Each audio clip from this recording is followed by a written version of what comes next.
بسم اللہ الرحمن الرحیم۔ السلام علیکم۔ دنیا میں موت و حیات اور صحت و بیماری کا سلسلہ ساتھ ساتھ چلتا ہے۔ بیماری بھی اللہ ہی پیدا کرتا ہے اور صحت و شفا بھی اسی کے ہاتھ میں ہے۔ اسی نے ہمیں دعا و علاج کا حکم دیا ہے اور اسی نے دعاؤں میں اثر رکھا ہے۔ جس طرح دعاؤں میں شفا کا اثر رکھا ہے، اسی طرح دعا اور دم درود میں بھی شفا کا اثر رکھا ہے۔ دعاؤں میں وہ چاہے تو شفا ہے، نہ چاہے تو کچھ نہیں۔ ہر دعا میں ہر وقت ہر ایک کے لیے شفا ہوتی ہے، تو ہسپتالوں سے علاج کے بعد شفا یاب ہو کر ہی نکلتا ہے، کسی کی میت گھر نہیں پہنچتی۔ یہی حال دم درود اور جھاڑ پھونک کا ہے۔ جیسے صحیح تشخیص کے بعد معیاری دواؤں کے استعمال سے امید کی جا سکتی ہے کہ مریض شفا یاب ہو، اسی طرح اللہ تعالیٰ کے نام و کلام سے کسی بیماری کو کسی بھی بیماری سے شفا یاب ہونے کے لیے قرآن و حدیث میں موجود پاک کلام سے جھاڑ پھونک یعنی دم کرنے سے مریض کے شفا یاب ہونے کی قوی امید کی جا سکتی ہے۔ شفا دینا نہ دینا اس کا کام ہے، چارہ علاج کرنا ہمارا کام ہے۔ جیسے طبی طریقہ ہائے علاج اختیار کرنے میں کوئی کسی کو تن و تنز نہیں کرتا، اللہ کے نام و کلام سے دم کرنے کے طریقہ علاج پر زبان تن و تشنیاں دراز کیوں کی جائے۔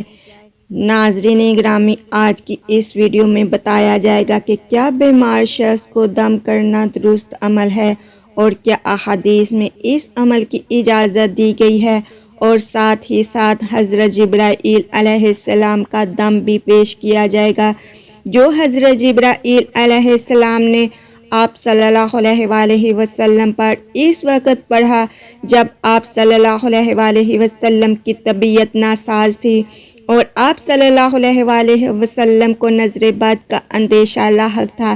لہٰذا ویڈیو میں آگے بڑھنے سے پہلے آپ احباب سے گزارش ہے کہ آپ ہمارے چینل کو سبسکرائب لازمی کیجیے گا اور گھنٹی والے بٹن دبا دیں تاکہ آئندہ آنے والی ہر ایک معلوماتی ویڈیو آپ تک بروقت پہنچ سکے۔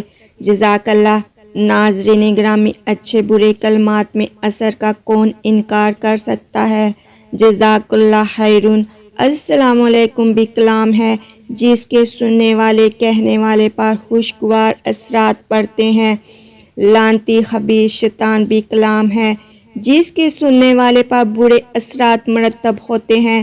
یوں ہی کسی بیمار پر کلمات طیبات جن کا معنی و مفہوم بھی جانتا ہو، جن میں کفر و شرک کا مفہوم بھی نہیں پایا جاتا، اگر پڑھ کر کسی بیمار کو جاڑا جائے، پانی دودھ وغیرہ پر دم کر کے اسے استعمال کیا جائے تو اس میں کیا حرج ہے؟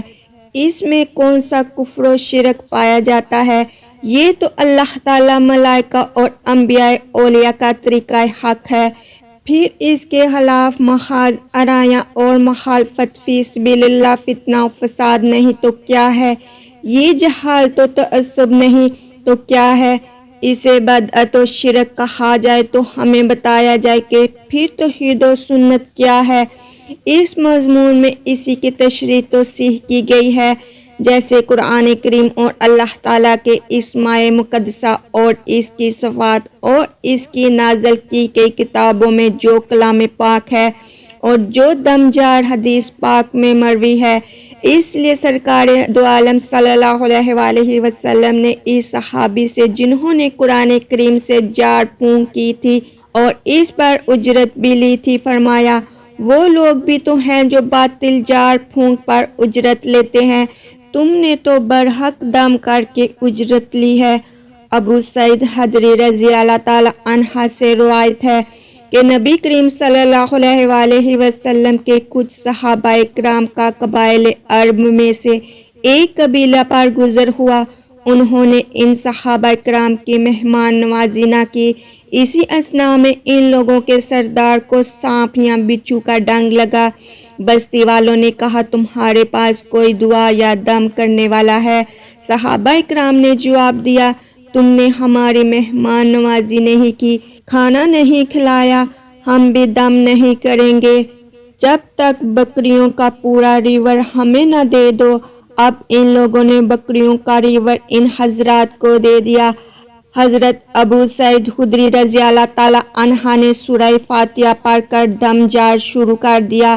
لعاب دہن جمع کر کے زخم پر لگاتے جاتے وہ شخص ٹھیک ہو گیا۔ بکریوں کا ریوڑ ان کے سپرد کرنے لگے تو صحابہ کرام نے کہا، ہم نبی کرام صلی اللہ علیہ وسلم سے پوچھے بغیر نہیں لیں گے۔ پھر سرکار صلی اللہ علیہ وسلم سے پوچھا، آپ ہنس پڑے اور فرمایا، تجھے کیسے پتا چل گیا کہ یہ دم ہے؟ لے لو اور میرا حصہ بھی مجھے دو۔ بخاری الصحیح۔ جبکہ یہی روایت حضرت انس رضی اللہ تعالی عنہ سے بھی ثابت ہے، لیکن اس میں بس اتنا اضافہ ہے کہ ساتھیوں نے اسے ناپسند کیا اور کہا آپ نے اللہ کی کتاب پر اجرت لی ہے۔ یہاں تک کہ مدینہ منورہ پہنچے اور کہا، یا رسول اللہ صلی اللہ علیہ وسلم، اس ابو سعید خدری نے اللہ کی کتاب پر اجرت لی ہے۔ اس پر رسول خدا صلی اللہ علیہ وسلم نے فرمایا، بے شک جس چیز پر تم اجرت لینے کے زیادہ حقدار ہو وہ اللہ کی کتاب ہے۔ اور پھر فرمایا، یعنی لوگ جادو، شرکیات، شیطانی ٹونے ٹوٹکے اور جھاڑ پھونک کے ذریعے پیسے کماتے ہیں، جو باطل اور شیطانیت ہے۔ تم نے تو ستھرا سود کیا، قرآن کریم سے دم کیا اور اس پر اجرت لی، جو سیدھا راستہ ہے۔ بخاری الصحیح۔ حضرت عبدالعزیز بن صہیب رضی اللہ تعالی عنہ سے روایت ہے کہ میں اور ثابت بنانی حضرت انس بن مالک رضی اللہ تعالی عنہ کے پاس حاضر ہوئے۔ ثابت نے کہا، اے ابو حمزہ، یہ حضرت انس کی کنیت ہے، میں بیمار ہوں۔ حضرت انس نے فرمایا کہ آپ کو رسول خدا صلی اللہ علیہ وسلم والا دم نہ کروں؟ انہوں نے کہا، کیوں نہیں؟ انہوں نے یہ دم کیا۔ ترجمہ، اے اللہ، لوگوں کے پروردگار، تکلیف دور فرمانے والے، شفا عطا فرما، تو ہی شفا دینے والا ہے، تیرے سوا کوئی شفا دینے والا نہیں، ایسی شفا جو کوئی بیماری نہ چھوڑے۔ بخاری الصحیح۔ معزز ناظرین، حسد، جادو اور بری نظر کا وجود حقیقت میں ہے، اور یہ ایک تلخ حقیقت ہے، اور نظر بد بھی لگ جاتی ہے اور جادو ہوتا ہے۔ اس حوالے سے ہم لوگ اس چیز کو جھٹلا نہیں سکتے، کیونکہ قرآن پاک میں بھی اس کا ذکر آیا ہے، اور آپ صلی اللہ علیہ وسلم کی احادیث میں بھی جادو اور نظر بد کے بارے میں بات کی گئی ہے۔ اگر آپ کو لگتا ہے کہ آپ کو نظر بد ہو گئی ہے یا آپ پر کسی طرح کا جادو کا اثر ہے، تو آپ کو چاہیے کہ سورۃ ناس، سورہ فلق کی کثرت سے تلاوت کیا کریں اور اللہ تعالیٰ سے نظر بد کے حوالے سے پناہ مانگا کرے، کیونکہ آپ صلی اللہ علیہ وسلم کی ایک حدیث کا مفہوم کچھ اس طرح سے ہے کہ نظر بد انسان کو قبر میں پہنچا دیتی ہے۔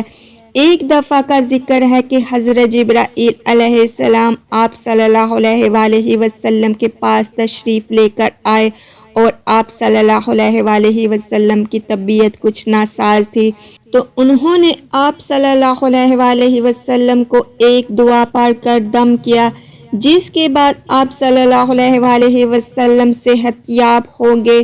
وہ دعا یہ تھی، بسم اللہ ارقیک من کل شیء یؤذیک من شر کل نفس او عین حسد اللہ یشفیک بسم اللہ ارقیک۔